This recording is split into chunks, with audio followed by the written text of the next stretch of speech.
Fancy saris, కంచిపట్టు సారీస్ కి ప్రత్యేకంగా పెట్టింది పేరు మన పూర్ణిమ ప్రింట్స్, కేపీహెచ్పీ అండ్ మాదాపూర్. నమస్కారం. కార్తీక పురాణం 22వ రోజు పారాయణలోకి వచ్చాం. రాహు అనేవాడిని జలంధరుడు శివుని దగ్గరికి పార్వతీదేవిని నాకు ఇచ్చే అని చెప్పడం కోసం ఒక దూతగా పంపించాడు. పరమేశ్వరుడు వాడిని అక్కడి నుంచి తోలేశాడు. ఆ తోలేయబడినటువంటి రాహువు చావు తప్పి కన్నులోటపోయినంత పనయ్యి మొత్తానికి జలంధరుని చేరి జరిగిన విషయాలన్నీ చెప్పాడు. రాహు చెప్పిన విషయాలన్నీ వినగానే కోపోద్రిక్తుడైన జలంధరుడు పరమేశ్వరుని మీద రణభేరి వేయించాడు. కోట్లాది సేనలతో కైలాసం వైపుకి దండు కదిలాడు. ఆ సందర్భంగా జలంధరునికి అగ్రభాగాన ఉన్న శుక్రుడు రాహు చేత చూడబడ్డాడు. తత్ఫలితంగా జలంధరుడి కిరీటం నేలకి పడింది. రాక్షస సేనల విమానాలతోటి కిక్కిరిసిపోయిన ఆకాశం వర్షాకాలపు మేఘావృతమైన ఆకాశంలాగా కనిపిస్తోంది. ఈ రణోద్యోగాన్ని ఎరిగినటువంటి దేవతలు ఇంద్రుణ్ణి ముందరుంచుకుని రహస్య మార్గాన పరమేశ్వరుని సన్నిధికి వెళ్ళి ఈ యుద్ధ వార్తల్ని విన్నవించారు. ఓ దేవాధిదేవ, ఇన్ని నాళ్లుగా వాని వల్ల మేము పడుతున్న ఇక్కట్లన్నీ నీకు తెలుసు. ఈవేళ వాడు నీ మీదకే దండెత్తొస్తున్నాడు. సర్వలోక కళ్యాణార్థం వాడిని జయించు తండ్రి అని అనేక విధాలుగా ప్రార్థించారు. వెనువెంటనే విరూపాక్షుడు విష్ణువుని స్మరించాడు. విష్ణువు ఇక్కడికి వచ్చాడట కైలాసానికి. వస్తే శివుడు ఆయన్ని చూసి, కేశవ, గత జగడంలోనే ఆ జలంధరుణ్ణి యమునిపాలు చేయకపోయావా? పైగా పైపెచ్చు వైకుంఠాన్ని కూడా వదిలి వాడింటనే కాపురం ఉండటం ఏమిటయ్యా అని ప్రశ్నించాడు. దానికి జవాబుగా విష్ణువు, పరమేశ్వర, ఆ జలంధరుడు నీ అంశ వల్ల పుట్టడం చేత, లక్ష్మికి సోదరుడవటం చేత యుద్ధంలో నా చేత వధింపబడలేదు. కాబట్టి నువ్వే వానిని జయించాలి. బ్రహ్మదేవుని వరం వల్ల వీడు రుద్రాంశ సంభూతుడు అయినప్పటికీ సాగర గర్భాన జన్మించినప్పుడు అతనికి పేరిడిన సమయంలోనే బ్రహ్మ శివుని చేత తప్ప ఇంకెవరి వల్ల వీడు వజ్రుడు కాదు అని ఒక మాట అన్నాడు. కాబట్టి అతనిని నువ్వే వధించమని చెప్పాడు. అందుమీదట శివుడు, ఓ దేవతలేరా, వీడు మహాపరాక్రమవంతుడు. ఈ శస్త్రాస్త్రాల వల్ల కానీ నాచే కానీ మరణించేవాడు కాదు.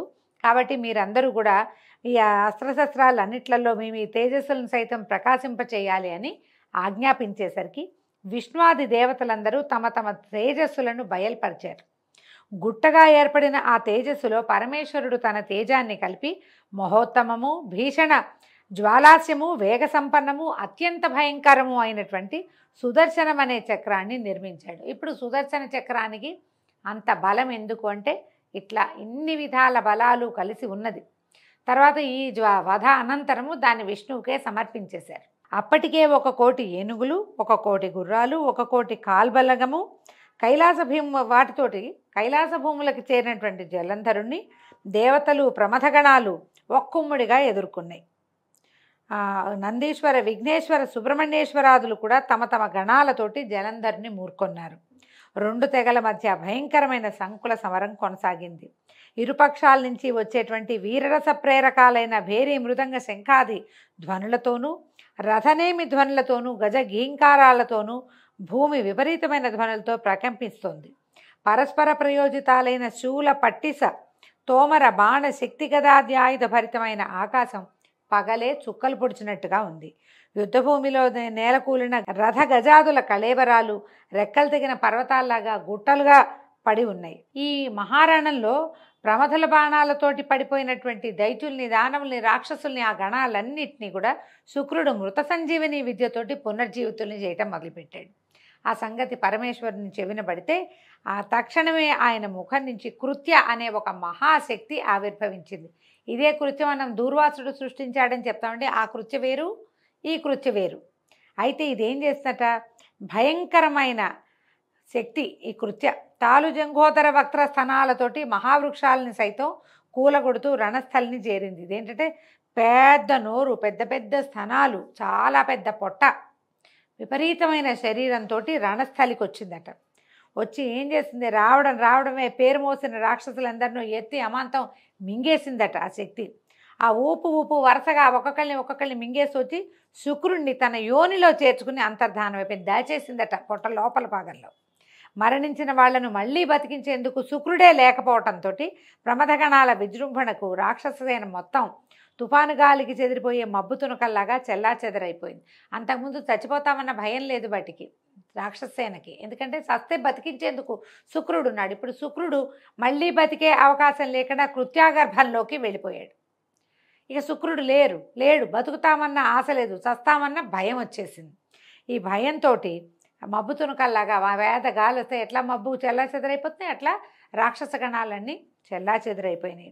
అందుకు కినిసిన శుంభ కాలనేమ్యాది సేనానాయకులు అగణ శరపరంపరతో శివగణాలని నిరోధించటం మొదలెట్టారు. చక్కటి పంట మీద మిడతల దండులాగా తమ మీద పడే రాక్షస బాణాలకు రక్తసిక్త దేహులై అప్పుడే పూసిన మోదిగ చెట్లలాగా తయారైన శివసేనలన్నీ తిరుగుమొహం బట్టి పారిపోవటం మొదలెట్టాయి. అది గమనించినటువంటి నందీశ్వర, విఘ్నేశ్వర, సుబ్రహ్మణ్యేశ్వరులు ఆగ్రహావేశులై రాక్షస సేనల మీదకి విజృంభించారు. నందీశ్వరుడు కాలనేమితోనూ, విఘ్నేశ్వరుడు శుంభునితోనూ, కుమారస్వామి నిశుంభుడితోనూ ద్వంద్వ యుద్ధానికి తలపడ్డారు. నిశుంభుడి బాణాఘాతానికి సుబ్రహ్మణ్య స్వామి వాహనమైన నెవలి మూర్ఛపోయిందట.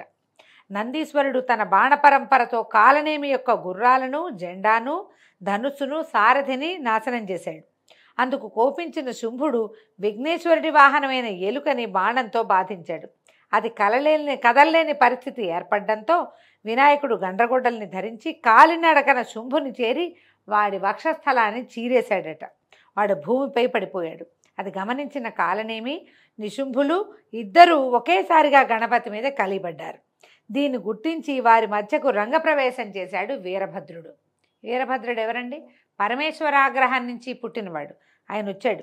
వినాయకుడి సహాయార్థమై వీరభద్రుడు కదలగానే కూష్మాండ, భైరవ, భేతాళ, పిశాచ, యోగిని గణాలన్నీ కూడా ఆయన్ని అనుసరించాయి. గణసహితుడైన వీరభద్రుని విజృంభణతో రాక్షస గణాలు హాహాకారాలు చేశాయి. అంతలోనే మూర్ఛదేరిన నందీశ్వర కుమారస్వాములు ఇద్దరూ పునః యుద్ధంలోకి ప్రవేశించారు. వాళ్ళందరి విజృంభణతోటి వీగిపోతున్న తన బలాన్ని చూసిన జలంధరుడు అతి అనే పేరున్న పతాకం ఉన్న రథం మీద వచ్చి సమస్త గణాలని ఎదుర్కొన్నట్ట. జలంధరుడి బాణాలతో భూమి ఆకాశాల మధ్య ప్రాంతమంతా నిండిపోయింది. 5 బాణాలతో విఘ్నేశ్వరుని, 9 బాణాలతో నందీశ్వరుని, 20 బాణాలతోటి వీరభద్రుని కొట్టి మూర్ఛపోగొట్టి భీషణమైన సింహగర్జన చేశాడు. వాడి గర్జనతోటి ముందుగా స్పృహలోకి వచ్చిన వీరభద్రుడు 7 బాణాలతో జలంధరుడి గుర్రాన్ని, పతాకాన్ని, గొడుగుని నరికేశాడు. మరో 3 బాణాలు అతని గుండెల్లో గుచ్చుకునేలాగా నాటాడు. దీంతో మండిపడిన జలంధరుడు పరిఖ అనే ఆయుధంతో వీరభద్రుని ఎదుర్కొన్నాడు. అద్భుతమైన యుద్ధం చేశారట. గణాలన్నీ యుద్ధం మానేసి వీళ్ళిద్దరూ చేసిన ద్వంద్వ యుద్ధాన్నే చూస్తున్నారట. ఎందుకంటే భీషణాకారుడు వీరభద్రుడు. అతన్ని ఎదుర్కొనాలంటే అవతల వాడికి ఎంత బలం కావాలి? అంత బలశాలి అయిన జలంధరుడి యుద్ధ నైపుణ్యాన్ని, వీరభద్రుడి మహాగ్రమైనటువంటి స్వరూపాన్ని ఆశ్చర్యంగా చూస్తూ గణాలన్నీ యుద్ధం మానేసి వాళ్ళకేసి చూస్తూ నుంచున్నాయట. అనంతరం ఏం చేశాడట, మళ్ళీ జలంధరుడు పరిఘాయుధాన్ని వీరభద్రుడి తల మీద ప్రయోగించాట. తలకి దెబ్బ తగిలిన వీరభద్రుడు స్పృహ తప్పి పడిపోయాట.